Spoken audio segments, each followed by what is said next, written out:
마가복음 1장 9절부터 11절까지 말씀 같이 읽겠습니다. 지난 시간에 이어서 귀한 말씀 같이 읽겠습니다. 같이 읽죠. 시작. 그때 예수께서 갈릴리 나사렛으로부터 와서 요단강에서 요한에게 침례를 받으시고 곧 물에서 올라오실새 하늘이 갈라짐과 성령이 비둘기같이 자기에게 내려오심을 보시더니 하늘로부터 소리가 나기를 너는 내 사랑하는 아들이라 내가 너를 기뻐하노라 하시니라.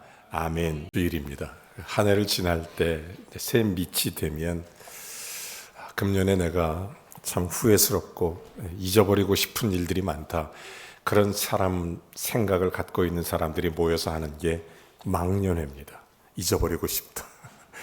한 해 동안 열심히 살고 아쉬움은 있지만 그런 내년을 기다리는 그런 마음으로 가진 사람들은 송년회를 합니다. 그래서 보통 사람들이 망년회라는 이름을 안 쓰고 송년회라는 이름을 쓰는 것입니다. 송년회의 가장 중요한 의미는 새로운 시작을 준비한다, 이런 의미를 갖고 있는 것입니다. 저는 오늘 이 말씀을 통해서 저와 여러분에게 오늘 이 아침에 새로운 시작이 열리는 복된 믿음의 시간이 되기를 주의 이름으로 축원합니다. 마가복음을 시작하면서 마가복음의 주제는 하나님의 아들 예수 그리스도입니다. 예수가 그리스도시다, 바로 그 말입니다. 전반부는 그래서 예수님이 말씀하심과 행하심을 토대로 그리스도임을 증거하고, 후반부에는 예수님의 십자가와 부활을 통해서 그리스도이심을 증명하는 것입니다. 그래서 마가복음 핵심은 예수는 그리스도이시다, 우리의 구원자이시다. 그리스도의 뜻은 잘 아시는 것처럼 기름 부음을 받은 자라는 뜻입니다. 구약 성경에 보면 기름 부음은 왕, 선지자, 제사장들에게 부어지는 하나의 구체적인 통치 행위에 대한 인증이었습니다. 자, 마가복음에 예수님이 기름 부음을 받으신 왕으로 이 땅에 오신 것을 굉장히 부각시키고 있습니다. 왜 그럴까요? 왜 예수님이 하나님의 아들이심을, 왕이심을 자꾸 선포할까요? 예수님은 하나님과 동등됨을 취할 것으로 여기지 아니하셨지만 예수님은 바로 하나님이라는 사실을 굉장히 강조합니다. 그렇다면 예수님은 하나님 앞에 정말 이 세상의 왕인데 세상의 왕들과 같이 사람들에게 기름 부음을 받은 그런 것이 아니라, 그래서 예수님의 왕되심에 그 어떤 사람도 기름 부음을 할 수가 없습니다. 예수님은 하나님의 아들이시기 때문에 예수님께 기름 부음을 할 수 있는 유일한 분은 하나님밖에 없습니다. 하나님밖에 없죠. 자, 오직 하나님만. 자, 오늘 성경 본문은 예수님이 침례를 받으시는 장면입니다. 곧이어 예수님은 하나님께 기름 부음을 받습니다. 그리고 만백성의 왕으로 세우십니다. 그래서 예수님이 왕이 되셔서 우리에게 다스리시고 통치하시고 새 시대를 활짝 열어주셨다라는 것을 우리에게 보여주는 말씀입니다. 예수님의 침례 사역을 보면 특별히 삼위일체 하나님이 명확하게 드러납니다. 9절에 보면 성자 예수님이 침례를 받으십니다. 10절에 성령 하나님이 그에게 기름 부으심을 주십니다. 그리고 11절에 성부 하나님이 공포하십니다. 성부, 성자, 성령 삼위일체 되신 하나님 되심을 선언하는 예수님의 침례 장면입니다. 여러분, 오늘 예수님의 침례를 통해서 진정한 왕으로, 진정한 이 시대 구원자 메시아 그리스도로 오신 그리스도를 통해서 새 시대가 열려지는 이 아름답고 역사적인 이 장면이 오늘 우리에게 임하기를 원하고, 그래서 특별히 우리의 심령 가운데 정말 새로운 시대를 활짝 열어가는 거룩한 역사가 일어나는 은혜가 있기를 원합니다. 오늘 9절 먼저 보겠습니다. 이렇게 시작하죠. 자, 그때 예수께서 갈릴리 나사렛으로부터 와서 요단 강에서 요한에게 침례를 받더니, 자, 오늘 본문 바로 앞에 무슨 일이 있었습니까? 왕의 사자 침례 요한이 이런 얘기를 합니다. 나는 왕이신 예수님의 길을 준비하기 위하여 이 땅에 왔다. 나는 그리스도가 아니라 나는 왕의 길, 예수 그리스도의 길을 준비하는 자다. 그래서 침례 요한은 자기가 철저하게 하나님의 사자, 왕의 사자임을 정확하게 밝히고 있는 것입니다. 자, 바로 그때입니다. 바로 그때 요한이 사역하는 그곳에 예수님이 가신 것입니다. 자, 누가복음 3장 23절에도 보면 예수님께서 가르치심을 시작할 때가 30즈음쯤 되었더라 이렇게 기록한 걸 보면 예수님이 공적인 사역을 시작한 것은 약 30살 때쯤이었습니다. 자, 바로 그때 예수님이 갈릴리 나사렛에서 나가서 요한이 있는 곳으로 찾아가는 것입니다. 여기서 원래 예수님은 나사렛 출신입니다. 그런데 이 로마서가 로마에 있는 복음서, 로마를 위한 복음서라고 말씀드렸는 것처럼 나사렛이라는 아주 작은 동네이기 때문에 사람들이 알지 못합니다. 그래서 지명을 덧붙여서 갈릴리 나사렛이라는 이름을 사용합니다. 갈릴리 나사렛을 떠나서 요한이 있는 곳으로 가게 되는 것입니다. 잘 아는 대로 예수님은 유대 땅 베들레헴에서 태어나셨습니다. 그때 헤롯이 그를 죽이려고 합니다. 헤롯을 피하여 애굽으로 잠깐 갔었습니다. 그 후에 헤롯이 죽은 후에 갈릴리로 돌아와서 줄곧 30살쯤 될 때까지 예수님은 나사렛이라는 동네에서 사시게 된 겁니다. 자, 이제 드디어 예수님은 왕으로서 자신의 사명을 감당하기 위하여 예수님의 사역을 시작하기 위해서 갈릴리 나사렛을 나오신 것입니다. 드디어 나사렛을 떠나서 이제 제일 먼저 찾아간 곳이 침례 요한이 사역하던 광야였습니다. 침례 요한이 베푸는 침례를 받기 위해서 그곳에 간 것입니다. 예수님과 침례 요한은 서로 잘 알고 있었을 것입니다. 아마도 누가복음 1장 기록만 봐도 마리아, 엘리사벳 서로 친족이니까 서로가 잘 알고 있었을 것입니다. 마리아는 아마 예수님에게 침례 요한에 대한 이야기를 많이 했을 겁니다. 왜냐하면 천사의 음성도 들었고 그 사역에 관한 사명을 충분히 이해하고 있기 때문에 많이 얘기했을 것입니다. 마찬가지로 엘리사벳도 예수님에 대해서 많이 이야기를 했을 것입니다. 만난 적은 없지만 요한과 예수님은 서로 충분히 잘 알고 있었을 것입니다. 자, 예수님이 애굽에서 돌아오시고 갈릴리 나사렛에 사시고 반면 침례 요한은 어렸을 때부터 누가복음 1장 80절에도 보면 어렸을 때 광야로 나가서 살았기 때문에 한 번도 예수님하고 부딪힌 적이 없습니다. 만난 적이 없어요. 자, 이처럼 침례 요한은 광야의 사람이고 예수님은 나사렛 사람입니다.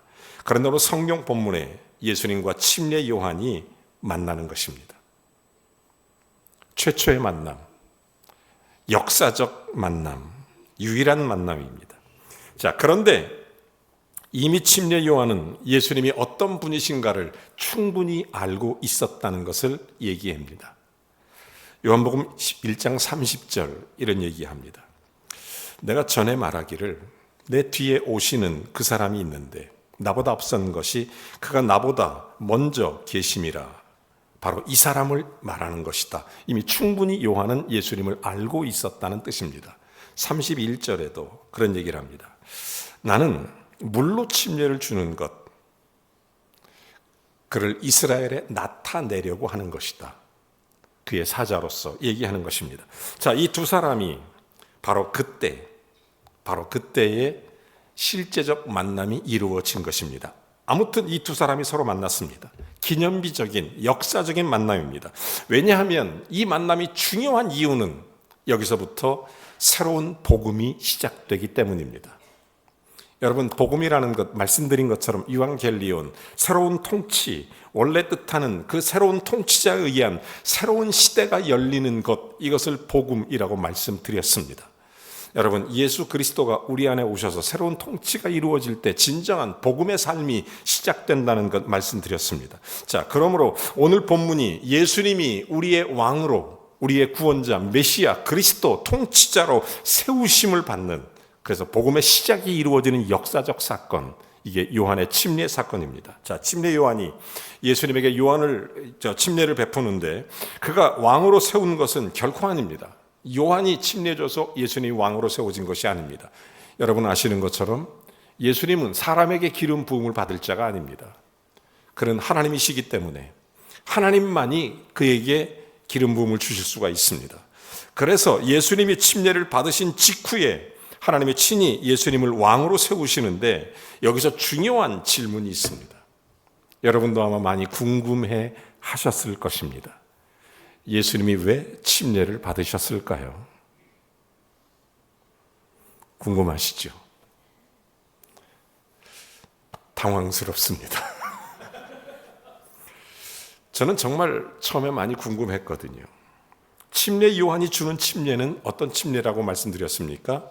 죄사함을 받게 하는 침례였습니다.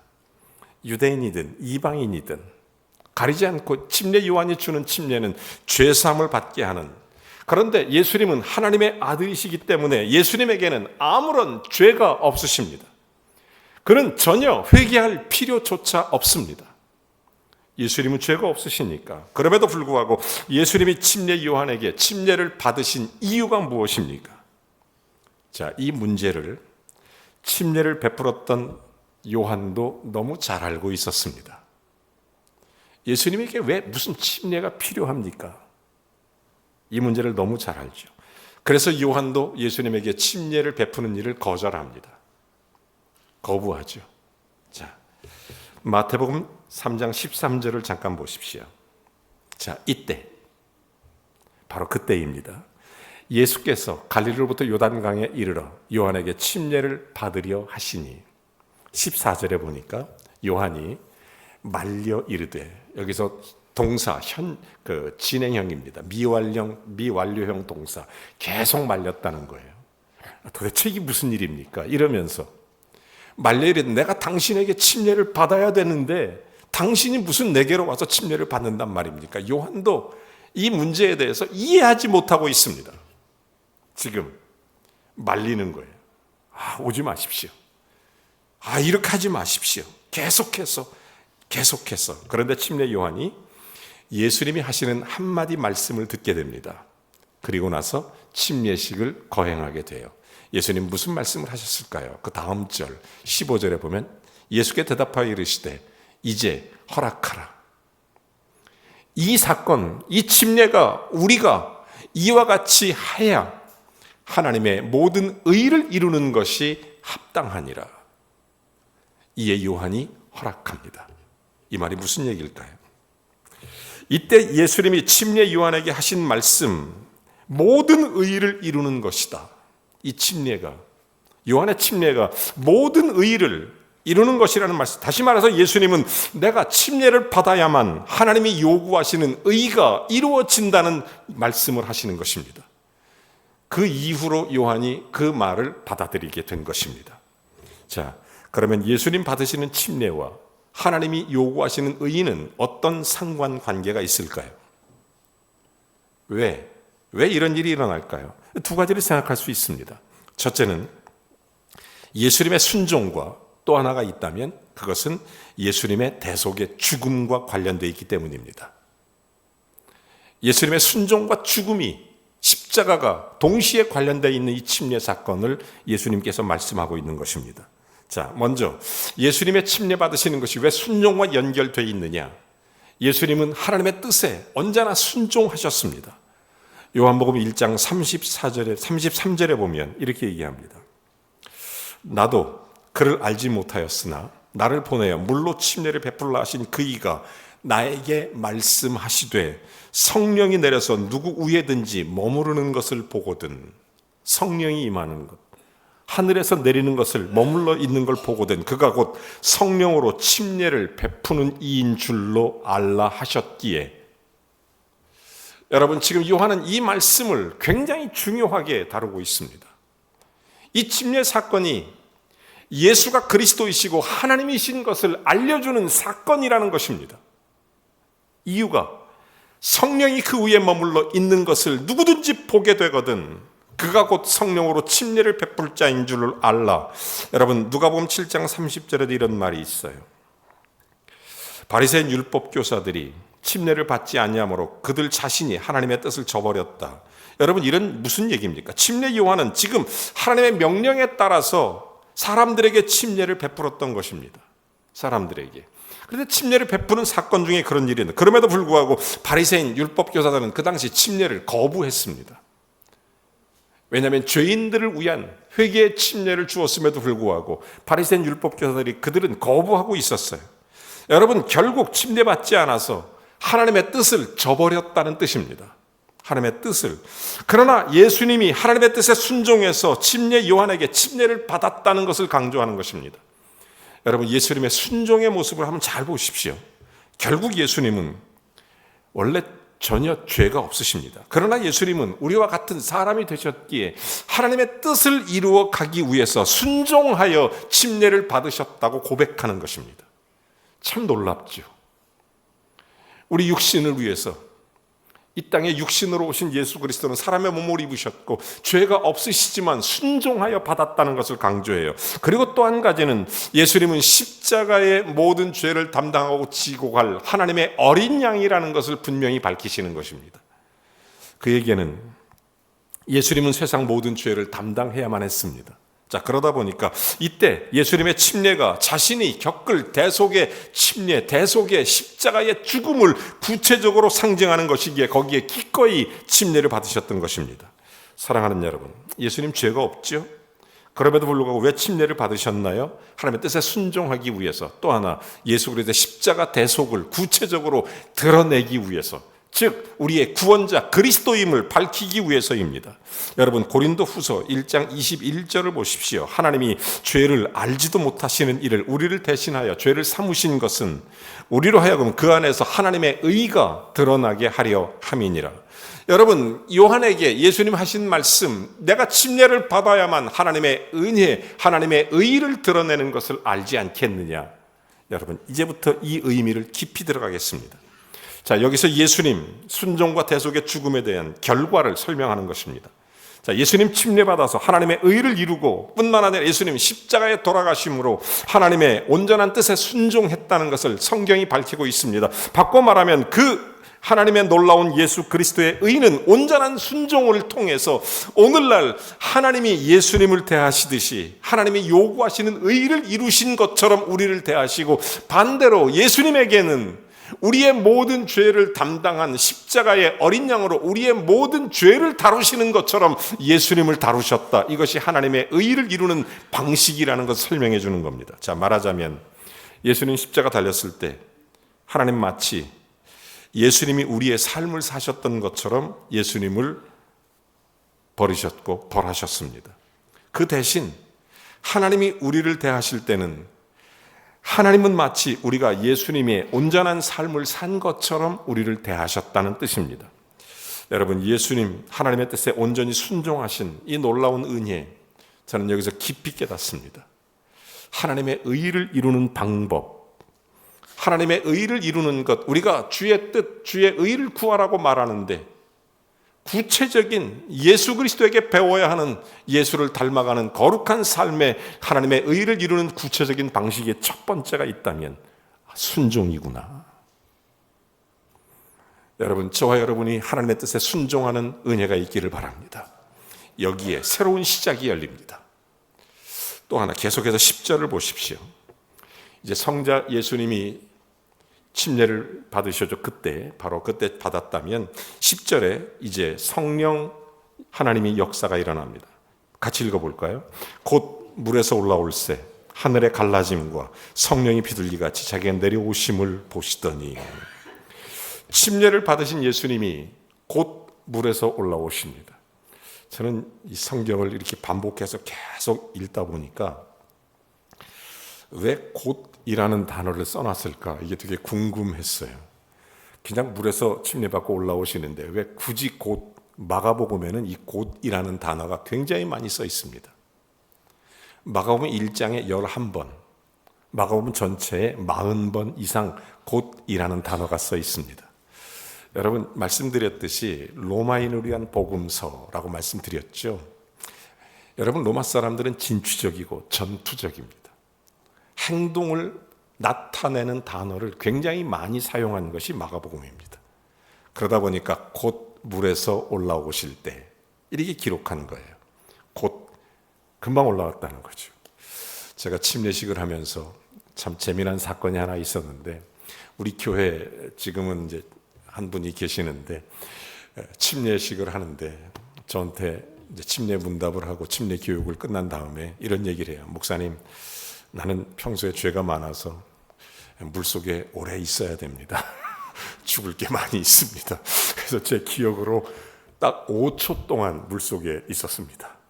다른 사람들은 1초도 채 안 걸립니다. 침례할 때 이렇게 그리스도 안에 죽었다 다시 살아나는 십자가의 죽음과 부활을 의미하는 침례를 하는데, 이분은 제가 5초 있었는데 발버둥을 치시더라고요.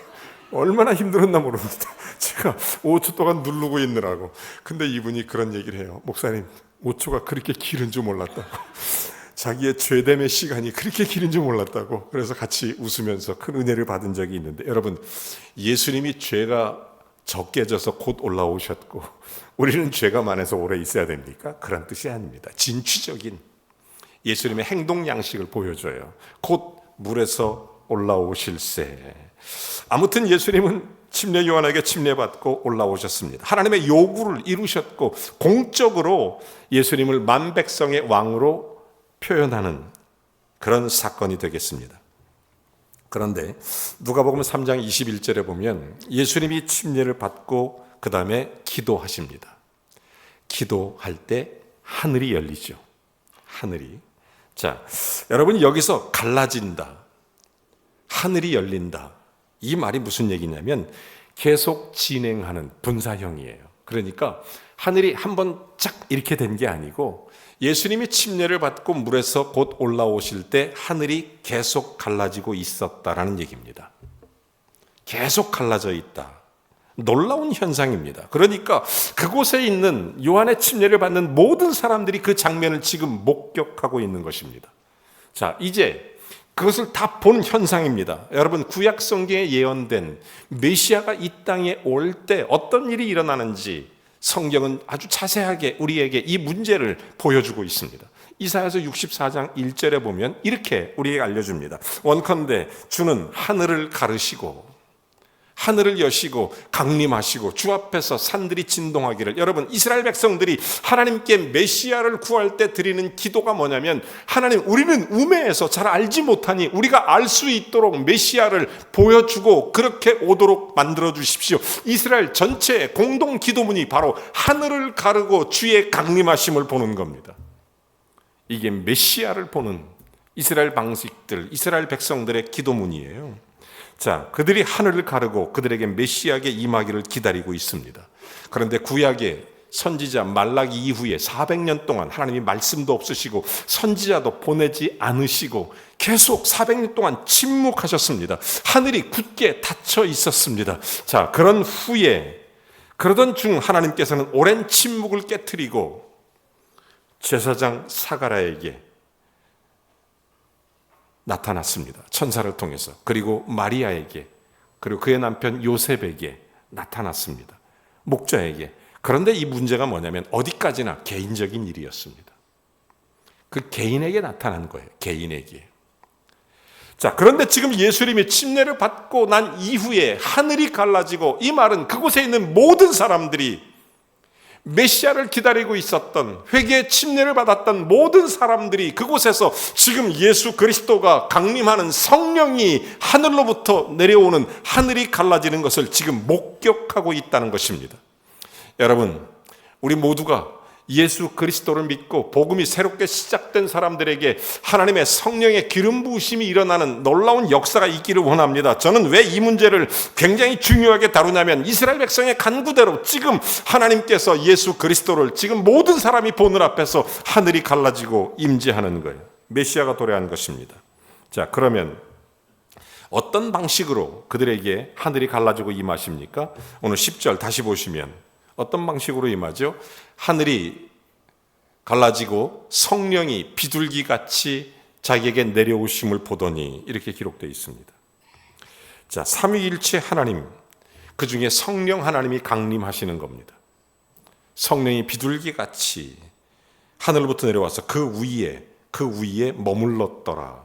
요한복음 1장 32절에 요한은 이 사실을 이렇게 증언합니다. 요한이 증언하여 이르되 내가 보니까 성령이 비둘기같이 하늘로부터 내려와서 그 위에 머물러 있더라. 다 보고 있는 거예요. 여러분, 그러면 성경에 성령이 비둘기같이 하늘로부터 내려와서 예수님만 보신 게 아니고 전부 다 보고 있습니다. 예수님을 침례 주었던 요한도 보고 있고 그 자리에 있었던 다른 사람들도 보고 있는 것입니다. 자, 그러기에 사람의 눈으로 지금 그들이 다 목격하고 있는 거예요. 근데 여기서 정말 특이한 게 있어요. 왜냐하면 하나님은 영이십니다. 사람으로는 볼 수 없어요. 하나님을 볼 수 없습니다. 그런데 이 특별한 경우에 성령 하나님은 비둘기같이 하늘에서 임한 것입니다. 자, 그러면 성령이 비둘기같이 내렸다는 것은 성령이 비둘기 모양이라는 뜻이냐? 그런 게 아닙니다. 하나님이 영이시기 때문에 눈에 보이는 어떤 모양이 아닌 것입니다. 여기서 강조하는 것은 모양이 아니라 성령님이 내리시는 방식이었습니다. 비둘기같이 내리셨습니다. 그러나 이때 성령님이 큰 소리를 내면서 요란하게 강림하신 것이 아니라 비둘기같이 온유하게, 비둘기같이 조용하게, 부드럽고 우아하게 내려오셨다는 것을 지금 말씀해주고 있는 것입니다. 자, 이때 예수님이 성령 안에서 내려오신 것은 하나의 단순한 현상, 환상이 아닙니다.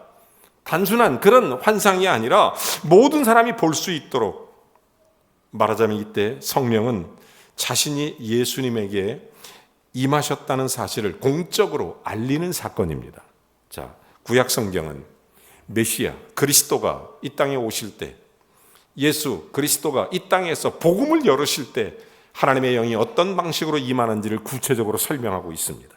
이사야서 61장 1절에 보면 이렇게 말하죠. 주 여호와의 영이 내게 내리셨으니 이는 여호와께서 내게 기름을 부으사 가난한 자에게 복음을 전하게 하시고, 그러면서 아름다운 소식을 전파하게 하려 함이니라, 이런 말씀을 하십니다. 누가복음 4장 18절에도 똑같이 얘기하죠. 주의 성령이 내게 임하셨으니 이는 가난한 자에게 복음을 전하게 하시려고. 여러분, 지금 성령이 임하는 것은 메시아가 임하는 것을 강조하는 것입니다.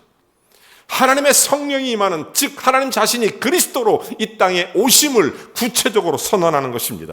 메시아에 대한 구약 성경의 예언이 예수님 자신에게 지금 그대로 이루어지는 성취를 보여주는 것입니다. 말하자면 예수님은 하나님께로부터 기름 부음을 받은 자, 사람이 붓는 게 아니라 하나님께로부터 직접 기름 부음을 받는 성령이 임하는 이 놀라운 사건, 곧 메시아 그리스도. 그러면 언제 예수님이 공적으로 하나님께 기름 부음을 받습니까? 오늘 본문의 말씀 그때죠. 예수님이 침례를 받을 때입니다. 공적인 사건이 일어난 거예요. 예수님의 침례. 자, 그때 하늘이 갈라지고 성령이 비둘기같이 예수님에게 내려오신 것입니다. 말하자면 이때 하나님은 예수님에게 기름을 부으시고 예수님을 만 백성의 왕으로 삼아주신 것입니다. 그 결과 공식적으로 복음이 시작된 것입니다. 새로운 시대가 열린 것입니다. 하나님은 온 백성에게 구원을 베푸시고 다스리시며 하나님의 은혜로 다스리시는 새로운 시대가 열리게 된 것입니다. 이것이 바로 예수님의 침례 사건입니다. 사랑하는 여러분, 예수님은 이 성령의 임재를 통하여 하나님 되심을 선포하시면서 실제적으로 성령으로 사역하십니다. 예수님의 모든 사역은 성령으로 이루어져요. 누가복음 10장 21절에 보면 그때 예수께서 성령으로 기뻐하시며 이르시되, 성령으로. 자, 마태복음 12장 28절. 그러나 내가 하나님의 성령을 힘입어. 예수님의 모든 귀신을 쫓아내고 죽은 자를 살리고 예수님의 모든 사건들은, 사역들은, 표적과 기사들은 다 성령을 힘입었다는 걸 강조해 주고 있습니다. 히브리서 9장 14절. 하물며 영원하신 성령으로 말미암아 예수님의 십자가조차 흠없는 자기 자신을 드린 예수 그리스도의 십자가도 성령으로 하신 일이다 강조해 주죠. 로마서 1장 4절에도 성결의 영으로는 죽은 자를 가운데 부활하신 주님의 부활도 성령 안에서 이루어졌다는 것을 강조해 줍니다. 자, 예수님의 모든 일은 이렇게 성령의 인도하심을 받습니다. 왜? 성령으로 기름 부음을 받으셨기 때문입니다. 하나님께서 직접 세우셨기 때문에, 그래서 예수님 말씀도, 예수님 사역도, 예수님의 표적도 다 성령을 힘입어, 그러므로 예수님의 십자가를 지심도, 예수님의 부활하신 것도 다 성령을 힘입으신 것입니다. 여러분, 침례 요한이 광야에서 선포한 것처럼 예수님은 우리에게 성령으로 침례를 베풀어 주시는 분이심을 믿습니다.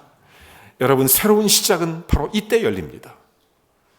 여러분, 예수님께서 공적인 사역, 유한겔리온, 복음의 새로운 시작이 예수님의 침례 사건을 통해서 펼쳐진 것처럼 요한의 증언대로 예수님은 또한 우리에게 성령으로 침례를 베풀어 주실 자입니다. 예수님은 저와 여러분에게 오늘도 성령으로 침례를 부어주시는 분이신 줄로 믿습니다. 이때 우리의 인생과 삶이 새로운 시작이 열리게 되는 것입니다. 여기에 진짜 born again, 거듭남의 역사가 일어나는 거고, 새로운 피조물의 역사가 일어나는 것입니다. 여러분, 이 모든 역사들 정말 예수님 우리에게 언제 그러면 성령을 보내주십니까? 예수님이 본을 보이시는 거잖아요. 첫째, 순종할 때 보내시더라. 하나님의 뜻에 온전히 순종할 때. 그러면서 우리 모두가 또한 성령이 충만하면 사탄 마귀의 시험을 이기고 언제나 그리스도의 능력 안에서 주님의 권세를 가지고 믿음으로 승리하는 믿음의 사람의 삶을 살아가게 될 줄로 믿습니다. 그러면서 계속 10절에 보면 이제 성부 하나님이 말씀하십니다. 자, 성자 예수님, 성령 하나님, 그리고 성부 하나님이 이렇게 얘기하죠. 하늘로부터 소리가 나서 말하죠. 너는 내 사랑하는 아들이라. 내가 너를 기뻐하노라. 여러분, 그리스도이시고 하나님의 아들이신 것이 성령의 비둘기같이 예수님 내려오신 먼저 하늘이 갈라짐으로 증언했고 이제 시각적으로 모든 사람이 그걸 봤다면 이제는 청각적으로 그리스도 예수 복음의 시작을 선포하는 것입니다. 청각적으로 들려오는 거예요. 여기서 하나님께 두 가지를 직접 증언하십니다. 첫째는 이는 내 사랑하는 아들이라. 둘째는 이는 내 기뻐하는 자라. 이 얘기를 해주시는 것입니다. 여러분, 여기서 그 어떤 선지자도 성경에 보면 이는 내 사랑하는 아들이라 이렇게 말한 선지자는 단 한 사람도 없습니다. 그 어떤 왕도 그 어떤 사람도 다만 하나님의 사람, 하나님의 종 이런 표현은 쓰지만 그 누구도 내 사랑하는 아들이라는 표현을 쓴 적이 없어요. 여러분, 시편에 보면 이렇게 되어 있어요. 시편 2편 7절에 이런 말씀이 있습니다. 오실 메시아 그리스도에 대해서 예언하는 말씀이 나오는 이런 말씀이에요. 내가 여호와의 명령을 전하노라. 여호와께서 내게 이르시되 너는 내 사랑하는 내 아들이라 오늘 내가 너를 낳았도다. 이런 얘기를 합니다. 시편 2편은 메시아의 시편이라고 일컬어집니다. 메시아의 시편. 그러니까 메시아가 하나님의 아들이라는 사실을 밝혀주는 그런 메시지입니다. 자, 신약 성경 복음서에는 그래서 예수님을 50번 이상, 복음서에만 50번 이상 하나님의 아들, 독생자, 예수 그리스도라고 기록하는 것입니다. 그 어떤 사람도 이런 기록이 없어요. 예수님에게만 하나님의 아들. 이 하나님의 아들이라는 건 무슨 뜻이죠? 본질상 하나님과 같다는 뜻입니다. 하나님과 동등하다. 바로 하나님 자신이시다. 그래서 사도 바울은 이 문제를 이렇게 설명하죠. 그는 본체, 하나님과 동등됨을 취하지 않고 이런 말씀을 하십니다. 자, 이때 하나님은 예수님을 가리켜 하나님의 아들뿐 아니라 이는 내 사랑하는 아들이라. 여러분, 제가 예전에 유대인 랍비에게 이걸 제가 직접 배웠어요. 유대인 랍비에게. 여러분, 이게 정말로 유대의 구체적인 그 역사와 전통을 알지 못하면 사실은 이 성경을 전부 다 이해하기가 너무 어렵더라고요. 제가 랍비에게 직접 이 문제에 대해서 공부한 적이 있는데 이스라엘 랍비에게 그분이 이런 얘기를 해요.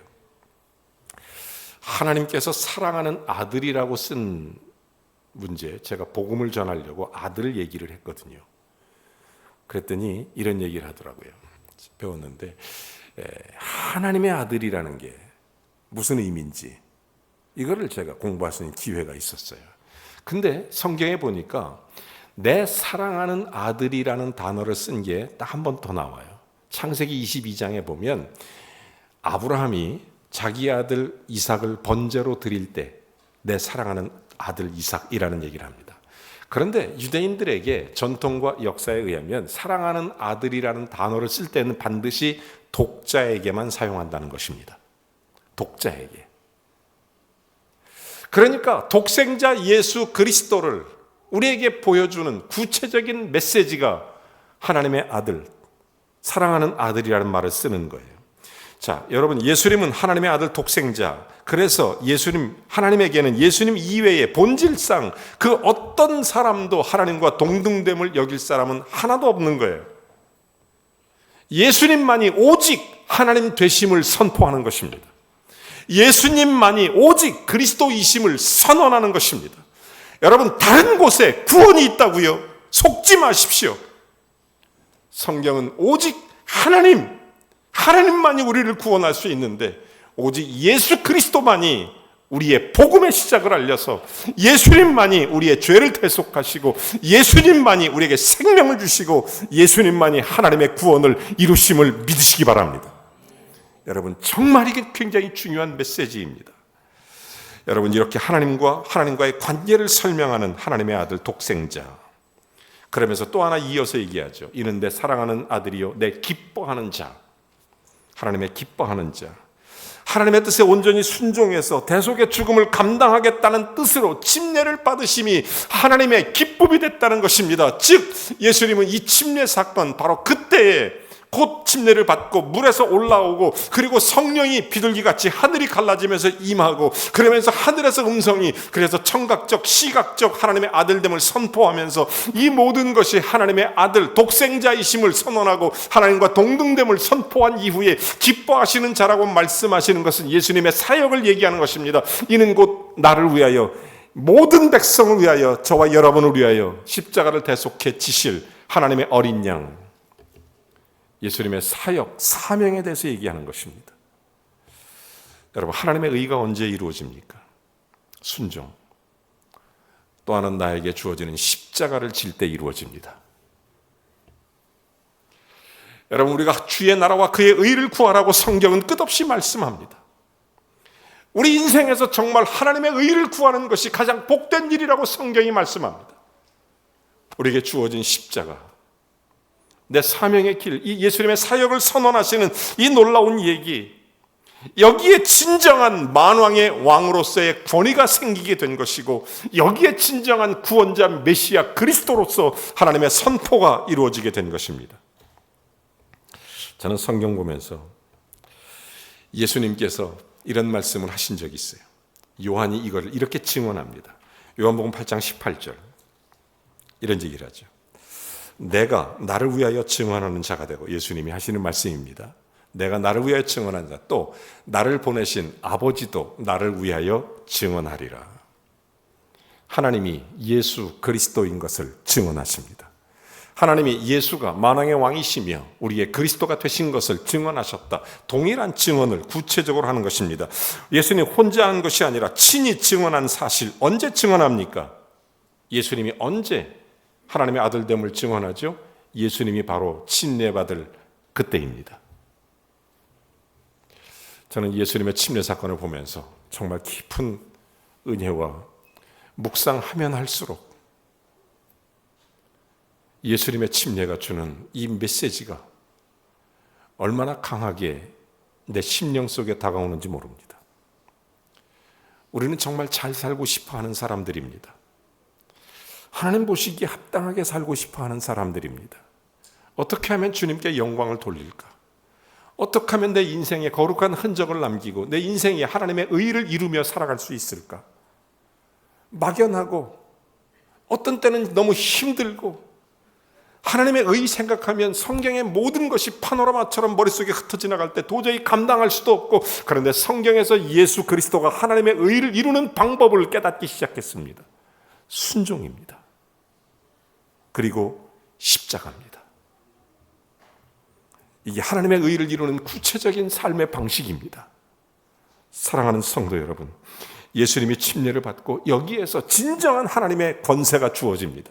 이런 사건이 있어요. 굉장히 재미난 사건인데 시간 관계자 이 말씀만 좀 하고 마치죠.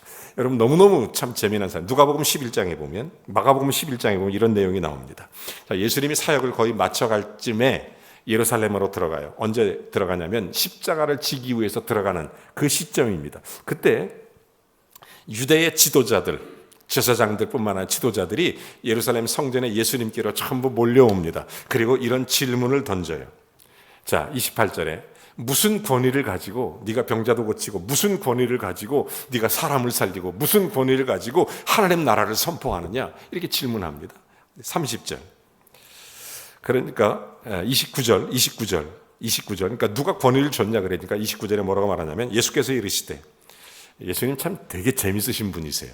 그러니까 그들을 쓱 훑어보시면서 이렇게 반문하십니다.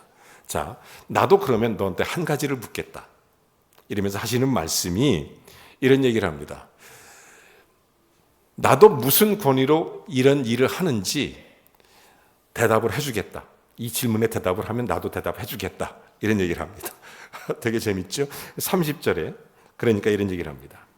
무슨 질문을 하냐면 요한의 침례가 하늘로부터냐 아니면 사람으로부터냐 나한테 대답을 해라. 굉장히 난처해요. 지금 예수님은 자신이 받은 권위를 어느 시점과 연결시키고 있죠? 요한의 침례 사건과 자신의 영적인 실제적인 하나님 나라의 사역의 시점을 동일하게 연결시키고 있어요. 지금. 자, 그러면서 예수님 침례받고 난 뒤에 예수님은 세상 만물을 다스리시고 왕으로서의 권위를 확립했다는 것을 밝히시는 것입니다. 이때 성령이 내려오셔서 기름 부으셨어요. 왕대심을 선포했어요.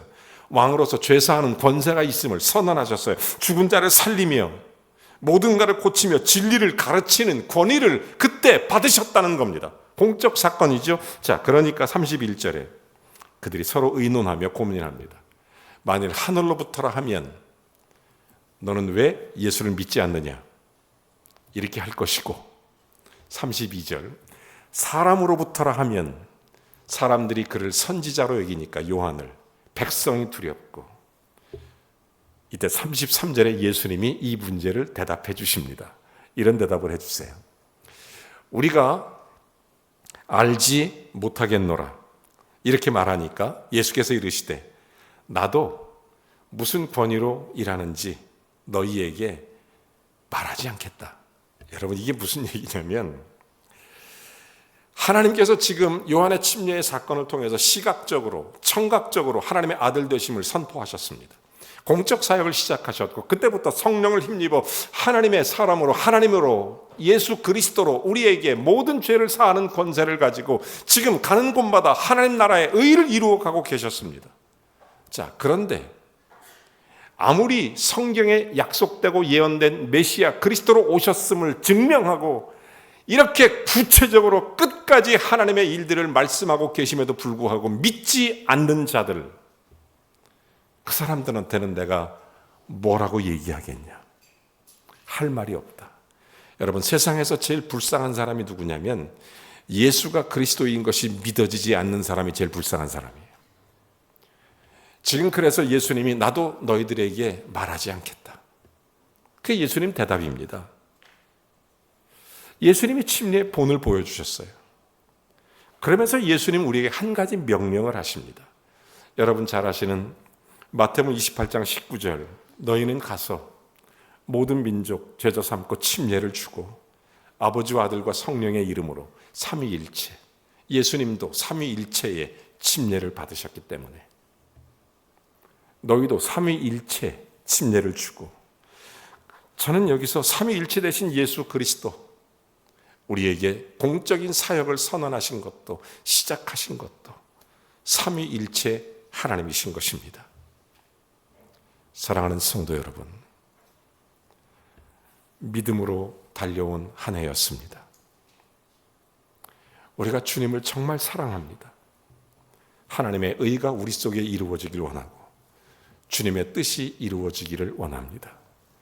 예수님은 죄가 없으신 분이시지만 우리를 위하여 십자가를 지기 위해 대속의 죽음을 맞이하기 위해 눈으로 보이고 귀로 들리도록 그분은 물로 침례를 받으십니다. 순종함으로. 여러분 우리가 새로운 시작을 열기를 기대합니다. 2026년을 기다리면서 어떤 마음으로 이 한 주간을 주님 앞에 정리해 나가시겠습니까? 전 요한의 침례를 보면서 순종을 배웁니다. 주님의 뜻을 이루자. 하나님의 의를 이루는 구체적 방식. 그리고 또 하나, 예수님은 십자가가 무엇인지 알지만 하나님의 의를 이루기 위해서 그 길을 걸어가십니다. 여러분 내년을 기다리며 새해에도 하나님의 의가 우리 교회를 통해 저와 여러분을 통해 하나님께 영광으로 올려질 수 있기를 주의 이름으로 축원합니다. 승리하십시오. 믿음으로 승리하십시오. 예수님이 우리를 사랑하시기 때문입니다. 이 시간 우리 한번 찬양하겠습니다. 왕 되신 예수 그리스도, 우리 위해 십자가 지신 예수 그리스도를 깊이 감사하며 우리 함께 찬송하겠습니다.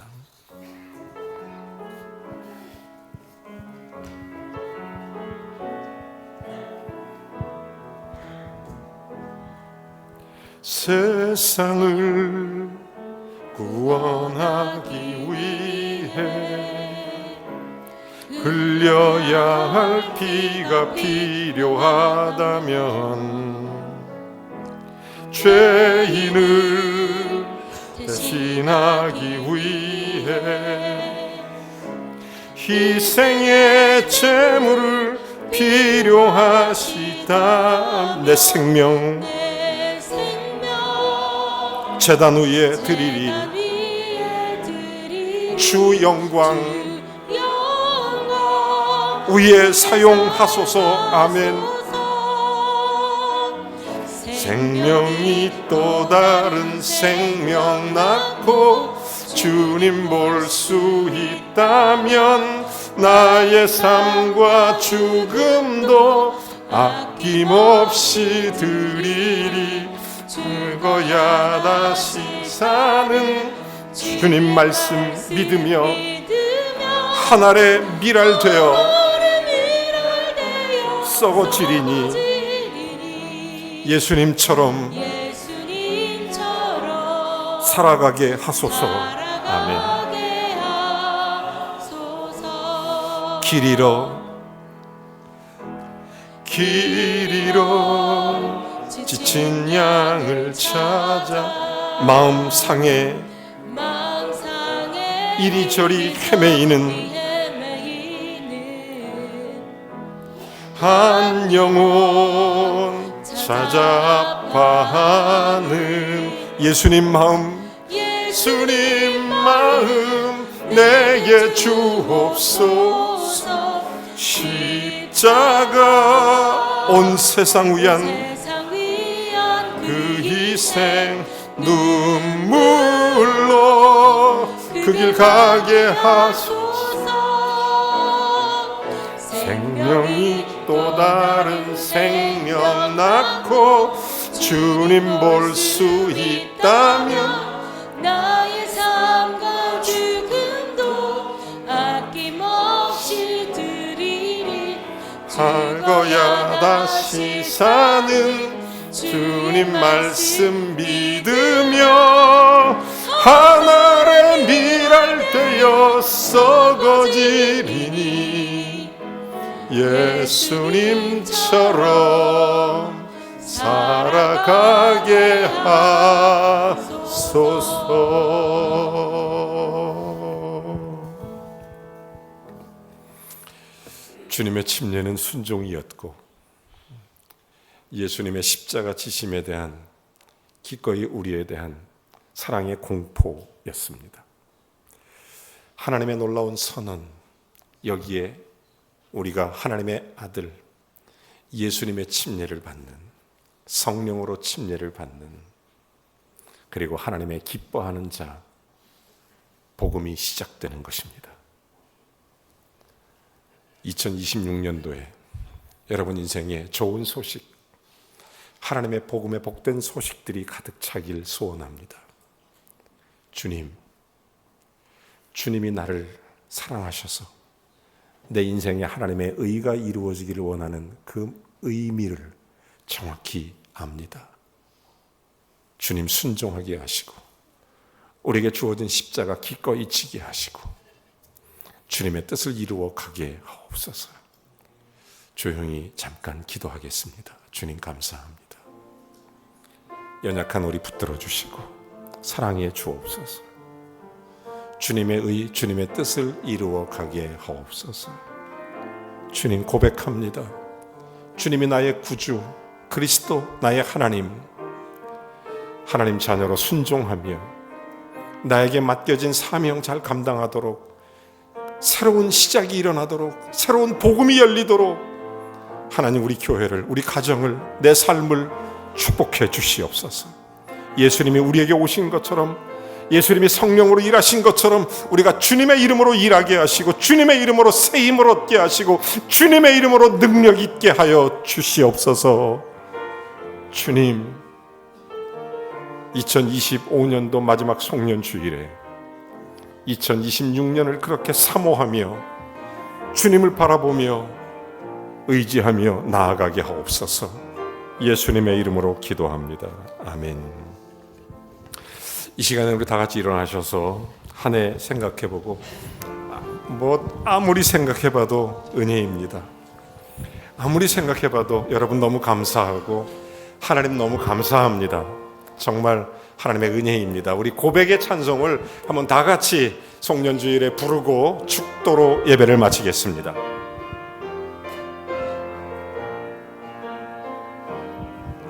내가 누려왔던 모든 것들이, 아멘. 내가 지나왔던 모든 순간이, 아멘. 내가 걸어왔던 모든 순간이 당연한 것 아니라 은혜였어. 아침 해가 뜨고 저녁에 노을, 봄의 꽃향기와 가을의 열매, 꽃향기와 가을의 열매, 변하는 계절의 모든 순간이 당연한 것 아니라 은혜였소. 모든 것이 은혜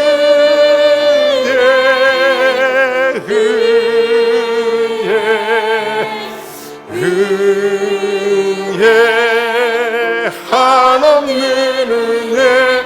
내 삶에 당연한 것 하나도 없었던 것을 모든 것이 은혜였소. 내가 이 땅에 태어나 사는 것, 내가 이 땅에 태어나 사는 것, 어린아이 시절과 지금까지, 아멘. 숨을 쉬며 살며 꿈을 꾸는 삶, 당연한 것 아니라 은혜였소. 아멘. 내가 하나님의 자녀로 살며, 내가 하나님의 자녀로 살며 오늘 찬양하고 예배하는 삶, 오늘 찬양하고 예배하는 삶, 복음을 전할 수 있는 축복이 복음을 전할 수 있는 축복이 당연한 것 아니라 은혜였소. 모든 것이 은혜. 모든 것이 주님 감사합니다. 주님 고맙습니다.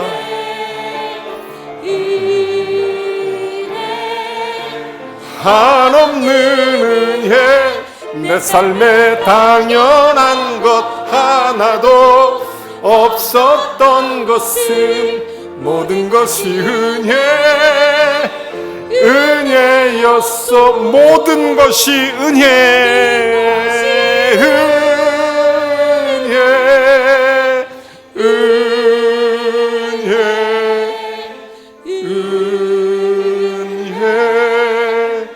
한없는 은혜.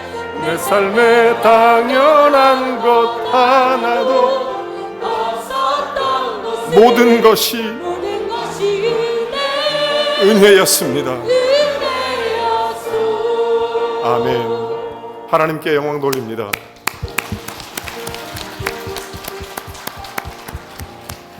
이제는 우리 주 예수 그리스도의 은혜와 하나님 아버지의 극진하신 사랑하심과 성령의 교통내주 충만하심이 새초부터 새말까지 함께 하셨던 주님의 은혜에 깊은 감사로 나아가며 새로운 시작을 준비하는 이 복된 주일에 예수 그리스도와 함께 성령의 기름 부으심으로 침례받은 우리가 더욱 주의 사명을 붙잡고 하나님께 순종함으로 나아가기를 다짐하며 믿음의 길을 새롭게 일어서오니 주여 능력을 베푸시며 지혜를 부으시며 예수 그리스도의 권세가 더해지게 하옵기를 우리 구주 예수님의 이름으로 간절히 축원하옵나이다.